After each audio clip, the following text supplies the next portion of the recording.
Meet PitchDB, the ultimate platform for speakers looking to make their mark on podcasts, conferences, and media outlets. PitchDB provides access to over 3 million platforms, ensuring you find the perfect avenue for your message. With AI integrations, your bios and pitches are tailored uniquely to each opportunity, giving you the edge you need. Join now at pitchdb.com. Welcome to Your Brand Amplified, the podcast where we interview marketers, publicists, and brands to learn their stories, what makes them tick, and tips and tricks that make a difference. I am so thrilled today to have Parker Harris on the show of Junto Global. You have lived quite a life, starting your first business when you were 17, becoming a board member for multiple nonprofits, being invited by the President of the United States to speak. I'm so excited to learn from you today and hear about all of your different rich experiences. And then to cap it off, you just told me that you and your wife have been traveling for the past year. So I'm just thrilled to dive in with you today, Parker, and so grateful that you came on the show. Well, thank you, Anika. I'm a very lucky guy. Well, I would say that there has to be more than luck. So let's unravel that a little bit. What prompted you to start your first company when you were 17? You know, I think that great companies get created out of pain. And for me, my parents are both unhealthy, and that created a lot of pain for me. And it was an example of like what not to do. So pretty early on, I prioritized health in my life. And my first company was an extension of that. It was called Your Health Store. And I started it with my best friend who was a few years older than me. And together we pulled together some resources to start selling products. And that was a really humbling experience and started a journey both on the business side as well as I think a deeper like mindset journey. Yeah. Well, and for you to say that, most people don't start their mindset journey at that age. But clearly you were saying, okay, what does life look like right now for me and my family? I don't want what's happening to my parents to happen to me. And then what can I do to change it? So you were doing everything that good businesses do, right? Figuring out a problem that affects a lot of people and coming up with a solution. Yeah, I think I was also lucky enough, or something that was different was I was an only child. And so I grew up around adults. And so a lot of the things that other kids were thinking about were not really of interest to me. And I got interested in business and politics at a pretty young age, which didn't make me very popular at parties or, dinner parties or anything like that. But I learned to tame that down a bit.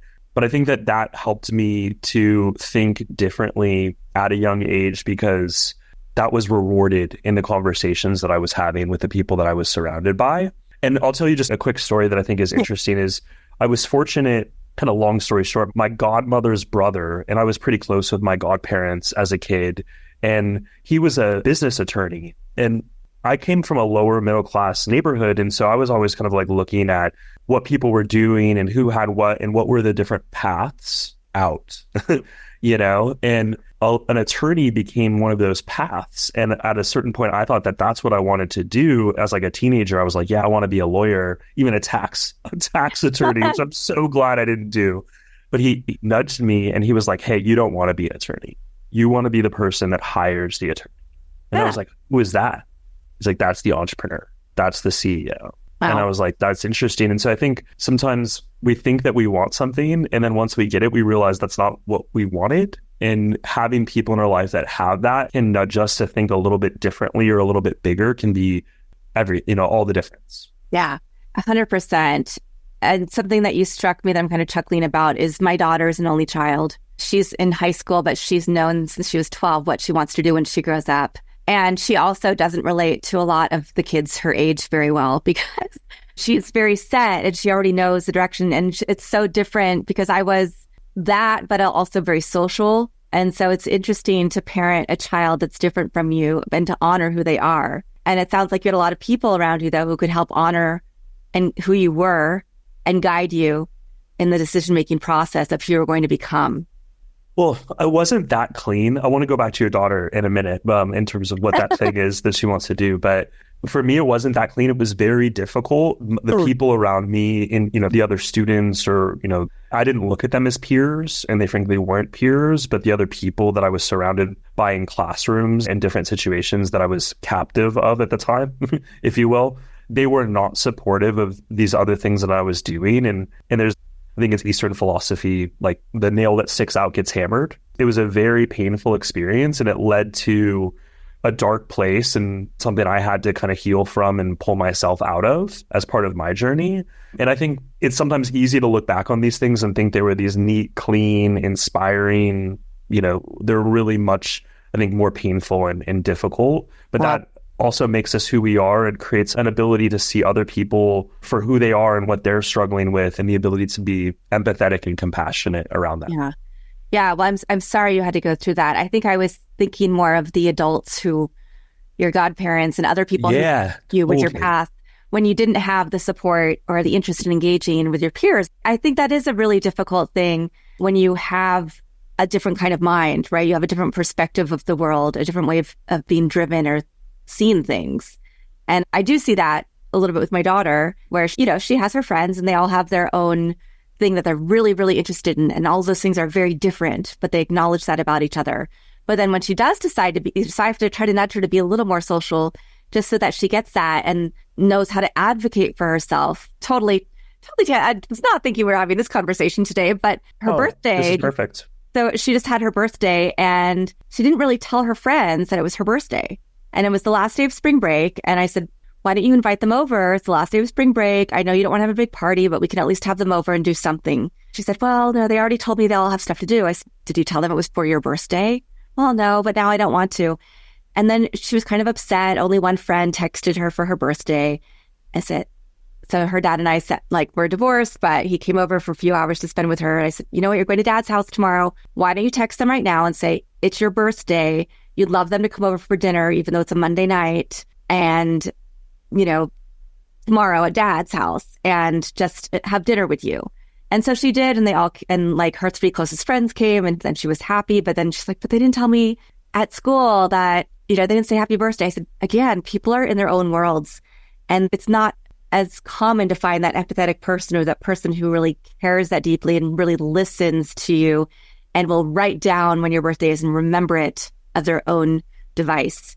You're going to have to remind people a few times. So I think it was an interesting lesson for her to learn, because so many times she is on that other spectrum of, she doesn't really care what people think. She wants to be a neuroscientist, to answer your other question. So she is very much doesn't want to deal with people or the psychology. She wants to study the brain and mental anomalies. So she's so niched into what she wants to do and pursue that. And so I see that as our job as parents, is to kind of help guide her a little bit, make sure that she gets everything else she needs, but that she can pursue what she wants to do. But I think you have to have people around you. You will have the people around you who aren't supportive, but then you have to have people who are willing to say, you don't want to be the lawyer. You want to be the person who hires the lawyer. Or, hey, why don't you look at this perspective or that perspective? What is your daughter's name? Siri. Her full name is Catherine Chaisiri. Chaisiri is my mom's maiden name, and it means good or virtuous or righteous victory in Thai. Oh, that's beautiful. I knew before I even met her dad that I would have a daughter, and we would call her Chaisiri for part of her name, and then we would shorten it. I think you're hitting on something that is starting to pop up for both younger people and older people in terms of living in this hyper-connected world, but lacking, deep and meaningful connection. I've started to see a lot of articles pop up around adult loneliness and just how, a significant portion of the adult population really doesn't have a single friend, a single person.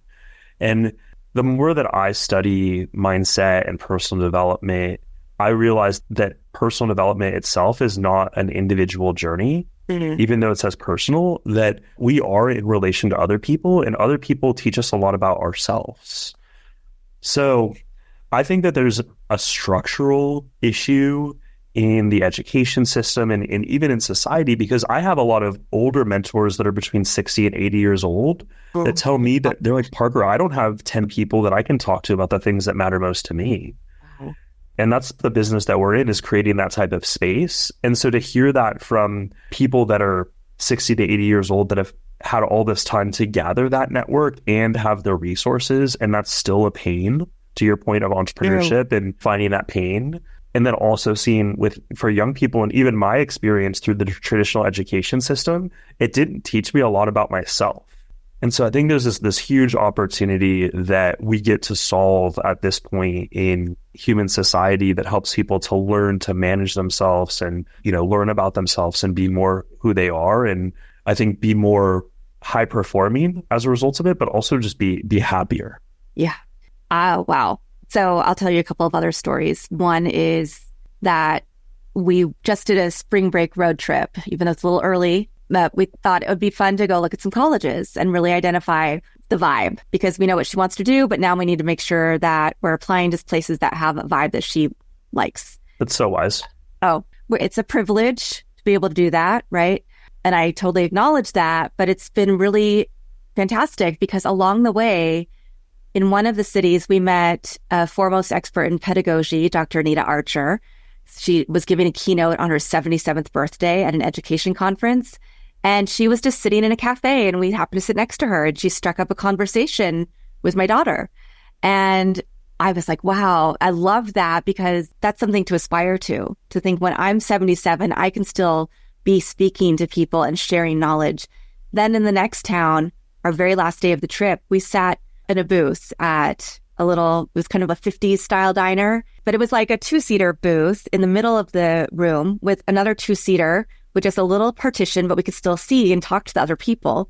And an older man started a conversation with us, and he's 93, and it was Dr. Clarence B. Jones, who was Martin Luther King's speechwriter, lawyer, advisor, told us about his time in Korea, told us about going to Juilliard, told us all about this amazing and rich life he's had. And at 93, he's still doing so much. And it was so inspiring to see, wow, these are people who are decades older than I am, but I was so inspired to think about, I can keep going. I'm just starting, even though I'm, in my middle age years, I guess. But also I could feel that they needed people to talk to and tell their stories to. So there was, even though they had families, there was still this element of loneliness that you're talking about. That's such an incredible story. You got to have that guy on this podcast. What a cool story Amazing. He has. Yeah. That's incredible. I think you're hitting on something else that I think is a missing opportunity in the future of society, which is that there's this natural fulfillment and positive energy that's created by already successful people when they're able to share their story and their wisdom with other people. And if you think about how and this might be like a total rant or a side topic, but if you think how we're allocating resources within our current society, is we're allocating a huge chunk, let's call it 20% of our government's resources to pay these older, wise people to play golf. Yeah. Right? Instead of engaging them in the next generations. Mm-hmm. And I think that there's a way to connect the dots where people are able to feel that warm and fuzzy feeling that it comes from sharing their ideas and their wisdom with the next generation to revamp the future of education. Yeah, absolutely. It seems like something you're so passionate about. So I do want to ask how you weave this in to the work that you do today. But before we get there, I do want to, because you thought you landed your dream job when you were 23 years old, right? Can you talk about that? And then how you moved on to figure out that, there's this other thing that I really am called to do.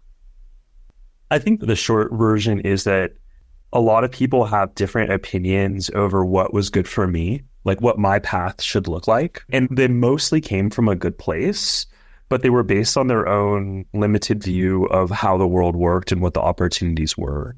So for me, I was really pushed at a young age to join the military. That was the path that my previous generations had taken to move, I think, from being a boy to a man, I think at the heart of it. Right. But I think there's also an element of independence and starting to develop and learn and become independent and self-sufficient and have these different experiences that are meant to test and grow and build. Mm-hmm. I watched the movie Troy when I was young. And there's a line in there was don't waste your life following some fool's orders that hit me really hard, and it changed part of my path. And then it led to like, hey, like learn finance, learn business, which became more apparent to me after starting that business when I was young, when I was 17 and being like, there's just a lot that I don't know here. So I went and learned finance, and then I went to work for a big company. I worked for a Fortune 500 company doing finance, accounting, operations, and strategy over a 4-year period. And I thought that I wanted to become a corporate development or marketing consultant or private equity and kind of those elite niches within finance. And after starting to get my hands dirty doing some of that work, I realized that was not my path, that wouldn't be like a life well lived for me. Wow. And I was also able to get exposure to other executives at the company to ask them about like people that I thought I would want their job. If I worked the rest of my life and everything goes well, this is the position I'd want. And it was very interesting to hear their feedback to me when I would ask them about how they spent their days, whether they enjoyed that, whether they found that meaningful, whether they'd recommend that to me. There was this pattern of, I wish I was asking these questions when I was your age. Old soul. You have to be an old soul because most people at that age in your 20s are not going to be thinking about asking those kind of questions, right? You're going to be maybe thinking about the success and moving up the ladder and how much money you can have and having the picket fence with the wife and the kids and the dogs and all of that. But you're not going to be thinking about the how, the why. I think, I keep on saying you're hitting on something, and I don't normally say that, but I think that's really powerful because I like environments where I'm able to ask questions. And I think entrepreneurship is that ultimate environment where a lot of maybe more of the traditional corporate or even the nonprofit paths, they don't value those questions as much, I found. And one of the hardest lessons for an entrepreneur, in my opinion, and I think even for a marketer and someone developing a brand, is to learn to listen versus talk. Like instead of telling, like asking. Yeah. Because ultimately we're all here to provide a service to people to solve something that's going on, whether it's mindset or finance. They need loans and they need to figure out how to put together financing for their company or how to bill properly or whatever it might be, or it's a product or service that we love to use, right? If we don't listen to the people who want it, it might be something that we started because we wanted it initially and we realized there was a hole. But if we don't listen to the other people, then we're missing the mark. 100%. I think that this is one of the reasons why entrepreneurship has such a high failure rate. I think like the statistic is like, it's like 90 to 95% of startups fail or companies fail within their first 3 to 5 years, is because the traditional education system, and I think the way that the world works, is people have such a desire to be right, so that they just want to talk about what they know and how right they are about their hypothesis versus assuming that they're wrong and going in with that like humility to then like ask. Because in my life, there's so many people that I have wisdom to share with them, but they're not even curious to hear that if I shared it with them. And so I think that often applies to businesses too, where it's like, hey, when we're sharing negative feedback with the entrepreneur or with the company, is that person taking notes and just being grateful for that? Or are they trying to defend themselves with policies? Right. Yeah. Oh gosh, I have so many questions. But I want to go back to, you asked all of these executives in your business about their jobs and their lives and if they were fulfilled. And they all said they wished that they had thought to ask these questions, right? When they were your age. So out of that, I'm thinking that you decided this was not the path for you and there was something else that you did need to do and to achieve and to be. Yeah, 100%. I had to take a very sober look at what I was doing, where I was spending my time, and what actually turned me on. And I think there's always this challenge or paradox towards truth in entrepreneurship, where it's like we have to get feedback from other people and listen and learn, like we've talked about, but we also have to do what we know is right. And I think that showed up in this situation too, is I was asking them, hey, what advice would you give your children? I got to like that point and they were just like, that's a really personal question, right? Mm-hmm. And I was like, yes, it is. It usually came down to some version of like, do what you're passionate about, like find out what you love to do, what turns you on, even if it's cartooning or something like that, right? Yeah. And I was like, that's really interesting. And I realized there was something in my life that I was doing that was kind of my art, or what I was willing to do with when I didn't have any extra time or extra money, but it was like something that I was committed to. And that was Junto, which I started a few months after I graduated because I was missing a space to continue to learn and build relationships, which I felt like was like missing after that, or like that university experience. And just getting kicked out into the real world, if you will, and working 50 hours a week, 60 hours a week, and going to the gym and dating and grocery shopping and just trying to live a successful, independent life. There wasn't a lot of space for, I think, some of that investing in myself and those little things that end up making such a big difference. Yeah. I teach grad school at USC, and one of the things that I teach is branding. And I do this for businesses and other people as well. But the way I look at branding is through the construct of who are you? What is your purpose here on earth, right? What's your vision, mission, your value system? Because if you know who you are, then whether you decide to work for yourself or work for somebody else, you'll make an easier yes-no decision. Now, of course, we all stumble, we all take lessons and learn along the way, but it's really important to know who you are. And so I'm just saying this because I feel like you had that very strong purpose, vision, and mission very early on. You knew who you were, you knew what values you held intrinsically. And so many people don't. And it takes such a long time to get there because we get caught up in success, or we have to be the perfect wife or homemaker or executive at this job or whatever the case may be, that we lose our sense of self and forget. And I think that's why so many people leave their careers mid-career, or they found success and they go, wow, that wasn't really fulfilling. Let me figure out who I really am. And they make a pivot. And I think that's probably something that you help people do in Junto. The other piece is, one of the things I love doing with my students is talking to them about their capstone projects or what they really want to do, and saying, okay, sometimes I'll give them homework and say, I'll introduce you to these two people, but then you need to go through my LinkedIn and let me know who you want to meet, because I'm not going to do all the work for you, right? Or sometimes I'll say, you need to solve this in the next 10 days. A student I spoke to this morning who's going to Nicaragua to do a film project. So I said, okay, I'm just going to put you on email with these three people because I can tell you this part, but I don't know about that. And they're all documentary filmmakers. So it's really interesting. I think what you've hit on is truly what is needed is how do we continue to learn and grow and create community and not be afraid to have people to talk to, right? Because you also mentioned there are people who tell you what you should do and who you should be. And then you have this other idea over here.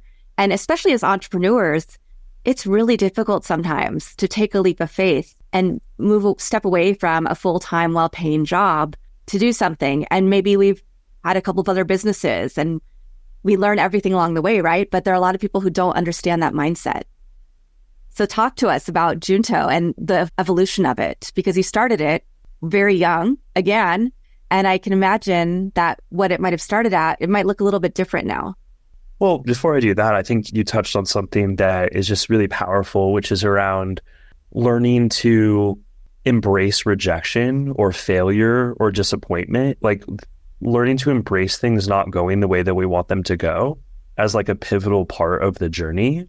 And I think that sometimes one of the weaknesses I see with people that are leaving the traditional education system is they're so used to being handed the syllabus that it's like they don't know how to decide for themselves the new syllabus, if that makes sense. Like, what is the new goal? Like designing their own development plan, the books that they need to read, the events that they need to go to, the people they need to talk to, the questions to ask. And I think, I have this conversation with friends from time to time where there's no competition at a certain level when there's an actual genuine curiosity and desire to add value to other people. There's so few people playing that game that those people, for the most part, all want to help each other.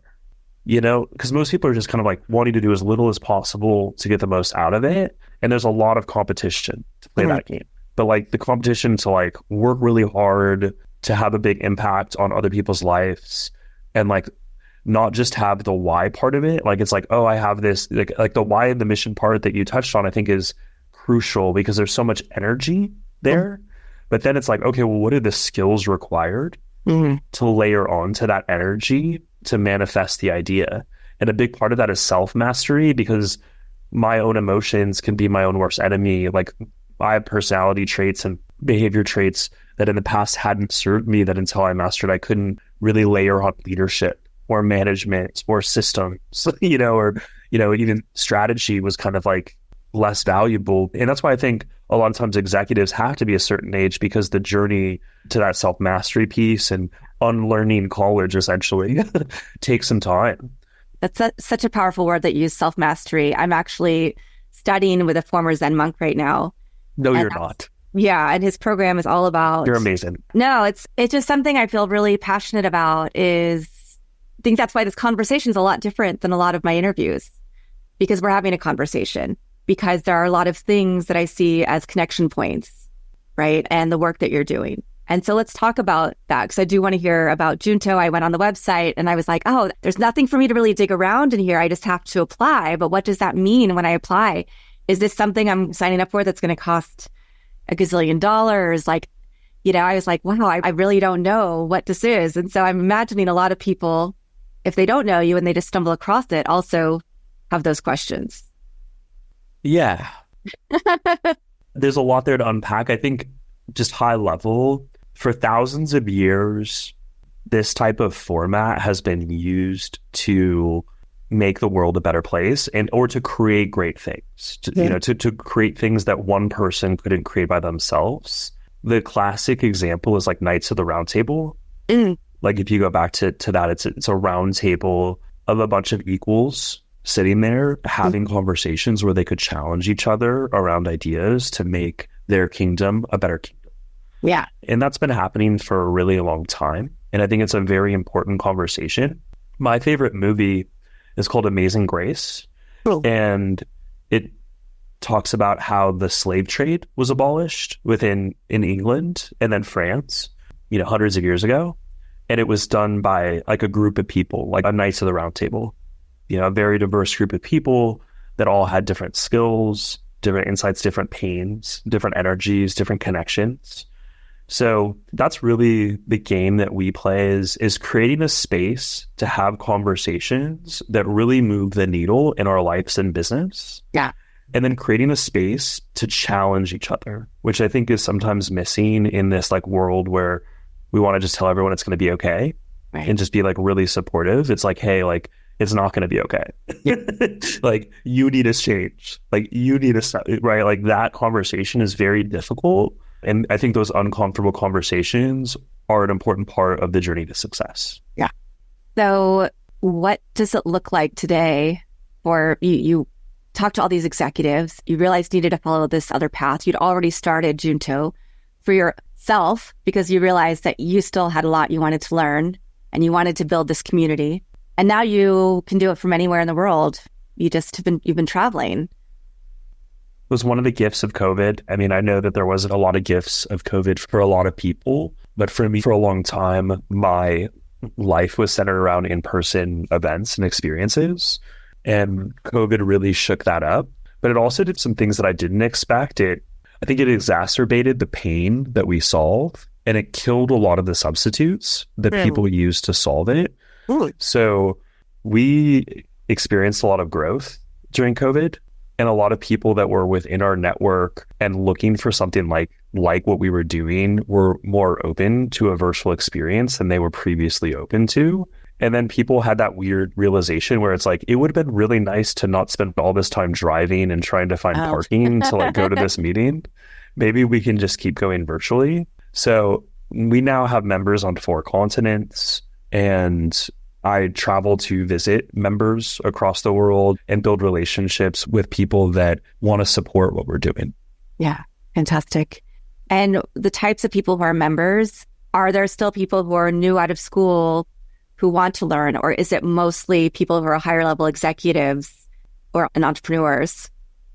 Yeah, so I think we serve a psychographic more than a demographic of people. So from an age perspective, we have a lot of variation between like mid-20s to mid-50s. We are talking about people that have experienced a certain level of success already and are still striving for more success and have a deep desire to grow their business while also having a successful life. Yeah. Yeah. Fantastic. It's funny, when I started Junto, I was 23. Right. And it was a reflection of me at that time. And I guess, like, long story short, what I'm trying to say is eventually what I would like to see is to be able to serve our members' children and to serve them through that journey, those difficult years of high school and college, and early on in their career, throughout their career, to even post-career, those retirement ages. I think there's a social structure. I know that's such a nerdy word to throw out there, but I think there's a social structure that would add a lot of value if we connected people in that way. Yeah.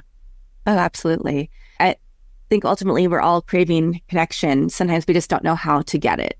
And when I lived in Houston, my daughter and I were part of a group that started a nonprofit to help our kids understand the world a little bit more, because we realized they were growing up with so much more access to everything than we had. And we didn't want them just to only think about themselves and think about the world as just, oh, we can do anything we want. Yes, we want them to be able to think, right? And do anything they want, but also with a conscience and with empathy. And so we did volunteer work, and then another organization ended up taking the place of what we need to do, which was fantastic. But we built well in Ethiopia with the kids because we just did service activities, right? And it was really cool to see them asking the questions. Well, why is that man homeless on the street corner?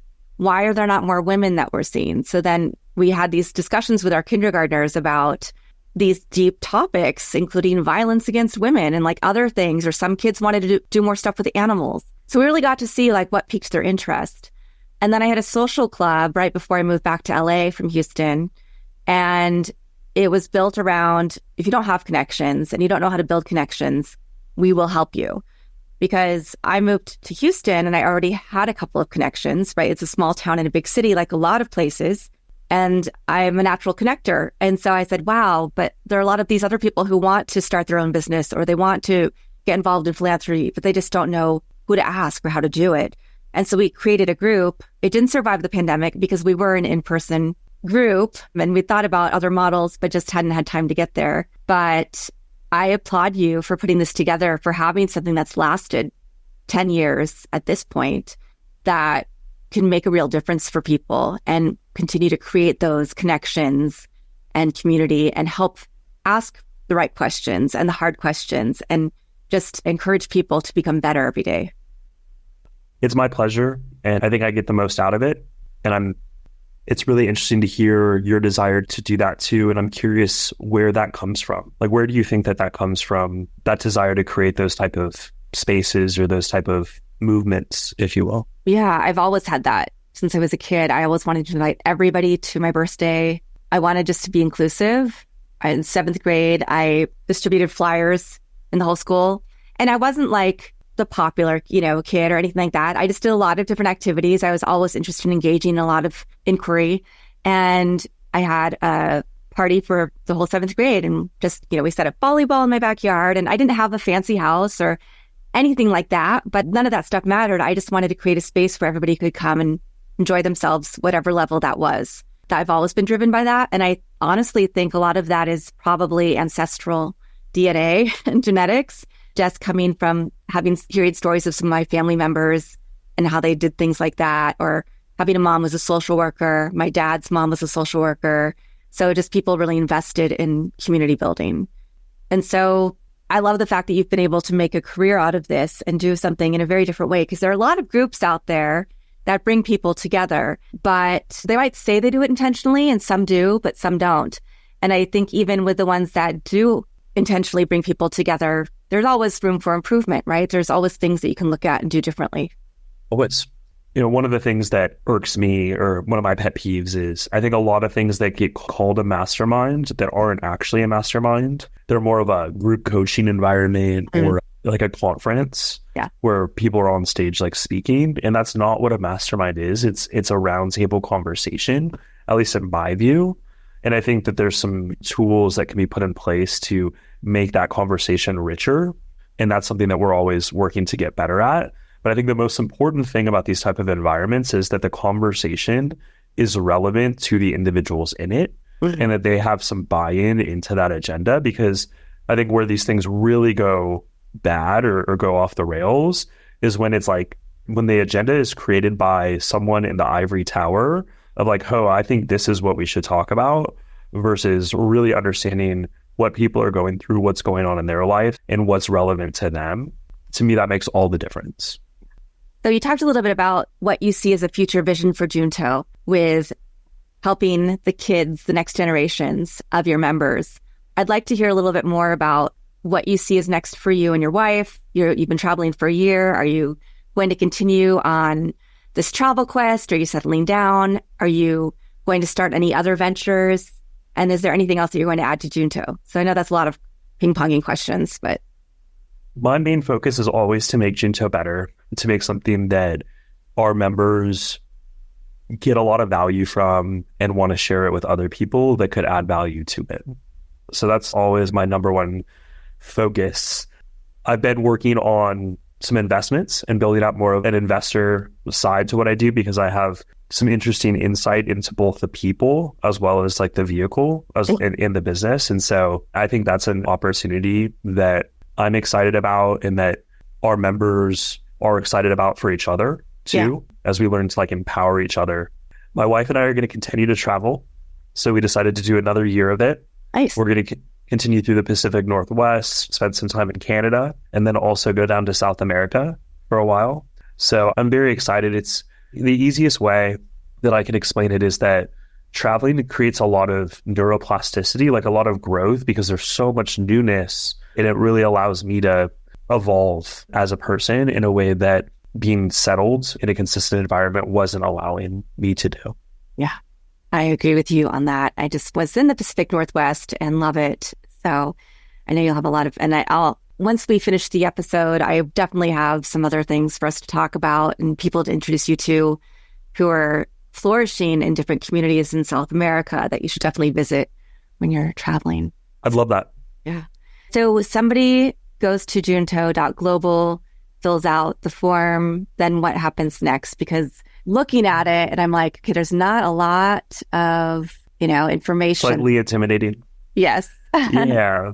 It's funny because I think we almost evolved out of a secret society, like from a secret society standpoint, where it was like, because a lot of people I think want to participate in this type of environment because they want access to these type of people, and we have to guard that space in order to keep that space what it is. Yeah, keep the right people.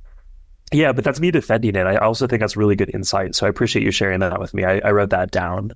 Our process is designed to create a life-changing experience, whether someone decides to join or not. Long story short. So our goal is to create an experience that someone would even want to share it with people if they decided not to join, as how we've thought about our process. So we'll start with a conversation, as most good things do. Yeah. And we're going to really learn about the individual and what they're looking for and what their goals are. And we dive a little bit deeper into really like what is the why underneath that, some of the things that we talked about.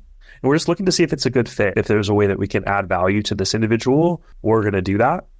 And if it makes sense through the process, we'll actually invite them to participate in one of our masterminds as a candidate, as a guest in our meeting. Okay. For them to meet some people that are involved and participate in what we do. Because there's a lot of people, frankly, that have never actually been in a mastermind and don't really know what a mastermind is. Mm-hmm. But what we see is that this type of experience becomes highly relevant to people at a certain point in their professional journey. So most entrepreneurs, CEOs, and executives are part of a peer group at a part of their journey and usually stay in it for many decades. My hypothesis is that someone like your daughter would really thrive in this type of environment. And I think it's really relevant to help people figure out what it is that they really want and what it is that's really holding them back. Mm-hmm.